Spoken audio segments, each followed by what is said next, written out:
'రానా Naidu' season 2 ఇది season 1కి sequel. June 14, 2025న నెట్‌ఫ్లిక్స్‌లో రిలీజ్ అయింది. ఈచ్ ఎపిసోడ్ 15 మినిట్స్ రన్ టైమ్‌తో ఉంది. చూసాక వన్ టైమ్ వాచబుల్ అనిపించింది. మూవీ ప్లాట్‌కొస్తే ఓపెన్ చేస్తే ఎపిసోడ్ 1లో 'రానా నాయుడు' కూతురిని కిడ్నాప్ చేస్తారు. ఆ కిడ్నాప్ చేసింది ఎవరు అని తెలుసుకోవడానికి వాళ్ళ ఫాదర్ 'నాగా నాయుడుని' అప్రోచ్ అవుతాడు. ముందు సీజన్‌లో 'నాగా నాయుడుని' తన ఫ్యామిలీకి దూరంగా వెళ్ళిపోమని 'రానా నాయుడు' చెప్తాడు. 'నాగా నాయుడు' తను చెప్పినట్లు తన ఫ్యామిలీకి దూరంగా ఉంటూ ఒక బాక్సింగ్ క్లబ్‌లో వర్క్ చేస్తుంటాడు. తనకు ఈ కిడ్నాపింగ్ చేసేవాళ్ళు తెలియడం వల్ల 'రానా నాయుడు' తనని అప్రోచ్ అయ్యి కనుక్కోమని చెప్తాడు. కనుక్కుంటాను కానీ నాకు ఒక హెల్ప్ చేయమని అడుగుతాడు. తనని బాక్సింగ్ రింగ్‌లోకి దిగి ఓడిపోమని చెప్తాడు. దానిని రానా నాయుడు ఒప్పుకుంటాడు. బాక్సింగ్ రింగ్‌లోకి దిగుతాడు. తను కిడ్నాప్ చేసింది ఎవరని కనుక్కున్న తర్వాత రానా నాయుడు, నాగా నాయుడుకి చెప్పినట్లు చేయకుండా రింగ్‌లో గెలుస్తాడు. దానివల్ల నాగా నాయుడు రావాల్సిన డబ్బులు రావు. తను ఓడిపోతే ఇస్తాను అని డీల్ మాట్లాడుకుంటాడు.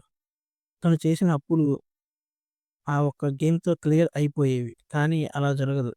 నాగానాయుడు అంజలి అనే రౌడీ దగ్గర అప్పు చేస్తాడు. తనకు ఇవ్వడానికి తను పడే ప్రాబ్లమ్స్ సీరీస్‌లో చూడాలి. ఇంకా నాగానాయుడు ఆ మనీ కోసం ఎలా ప్లాన్ చేశాడు, వాటి వల్ల తను పడ్డ ప్రాబ్లమ్స్ కొంచెం ఫన్నీగానే ఉంటాయి. లాస్ట్ సీజన్‌లో రానా నాయుడు తన క్లయింట్స్‌ని ప్రొటెక్ట్ చేస్తూ వాళ్ళకు రక్షణ ఇస్తూ ఉంటాడు. కానీ ఇక్కడ మాత్రం ఒక ఫ్యామిలీలోనే తండ్రి ఒక మూవీ నిర్మాత మరియు తనకి ఓ మూవీ స్టూడియో కూడా ఉంటుంది. భారీ బడ్జెట్‌తో ఒక మూవీ షూటింగ్‌లో ఉంటుంది. ఆ హీరోకి ఎటువంటి థ్రిల్స్ రాకుండా ప్రొటెక్ట్‌గా రానాని అవాయిడ్ చేస్తాడు ఆ నిర్మాత. ఆ నిర్మాత ఒక కూతురు. ఆమెకేమో ఐపీఎల్ మ్యాచ్‌లో ఒక టీమ్‌ని కొందామని ప్లాన్‌తో ఉంటుంది. కొడుకుకేమో హీరోగా నటించాలని కోరిక. తన కూతురికేమో ఆ స్టూడియో అమ్మేసి వచ్చిన డబ్బుని తను అనుకున్న టీమ్ మీద ఇన్వెస్ట్ చేద్దాం అనుకుంటుంది. ఆ విషయం తెలుసుకున్న రానా తన కూతురితో డీల్ మాట్లాడుకుంటాడు. సడెన్‌గా హీరోకి యాక్సిడెంట్ అవుతుంది. యాక్సిడెంట్ వల్ల సినిమా ఆగిపోతుంది. ఆ స్టూడియో అమ్మేసి తను కూతురు అనుకున్నది చేస్తాడు. ఇంకా అక్కడ ఐపీఎల్ టీమ్‌లో అగ్రీమెంట్ మీద సైన్ పెట్టకుండా ఉంటాడు కెప్టెన్. ఆ కెప్టెన్ వల్ల వచ్చే ప్రాబ్లమ్స్ రానా ఎలా క్లియర్ చేశాడు? తన కూతురితో తన డీల్ గురించి తెలిసినాక తన ఫాదర్ రానాని ఏం చేశాడు? రానాకు రౌఫ్ మిర్జా మధ్య గొడవలు దేనికి? రానా, వెంకటేష్ మధ్య ఉన్న ప్రాబ్లమ్స్ క్లియర్ అయ్యాయా? రానా వల్ల బ్రదర్స్ వాళ్ళకున్న లవ్ ప్రాబ్లమ్స్ క్లియర్ చేసుకోవడానికి వాళ్ళకు ఉన్న స్టూడియోని అమ్మి వేరే కంట్రీకి వెళ్లి సెటిల్ అవుదాం అనుకుని ప్లాన్ చేసుకుంటారు. రానా నాయుడు మాత్రం ఆ స్టూడియోని అమ్మనివ్వడు. ఎందుకంటే ఆ స్టూడియోని అడ్డు పెట్టుకొని బ్లాక్ మనీ హవాలా నడుపుతాడు రానా నాయుడు. అది వాళ్ళకి తెలీదు. చివరకు వాళ్ళ ప్రాబ్లమ్స్ ఎలా క్లియర్ చేశాడు? చివరకు రానా నాయుడు జైలుకి వెళ్తాడు. ఎందుకు వెళ్లారు? ఏం జరిగింది? అన్నదే story. Plus points. Screen play బాగుంది. ఎక్కడ బోర్ అనిపించకుండా అలా వెళ్తుంది. ఎక్సలెంట్ అని చెప్పను. బోర్ కొట్టకుండా వెళ్తుంది. ఫస్ట్ సీజన్‌లో లాగే మరీ అడల్ట్ కంటెంట్ ఏమీ లేదు. ఫ్యామిలీతో చూడొచ్చు. ఫస్ట్ సీజన్‌లో మరీ డైలాగ్స్ కూడా బూతులు వాడారు. అవి కూడా లేవు. ఉన్నవి కూడా ఇంగ్లీష్‌లో ఉంటాయి. ఒకచోట మాత్రం రానా నాయుడు వైఫ్ వేరే వాళ్ళతో ఎఫ్ఐఆర్ సీన్ ఉంటుంది. అది మనం మూవీస్‌లో చూసే విధంగానే కొరియోగ్రఫీ చేశారు. అంతకు మించి అడల్ట్ కంటెంట్ ఏమీ లేదు. ఫైట్ సీన్స్ బాగున్నాయి. డైరెక్షన్ బాగుంది. వెంకటేష్ గారి కామెడీ బాగుంది.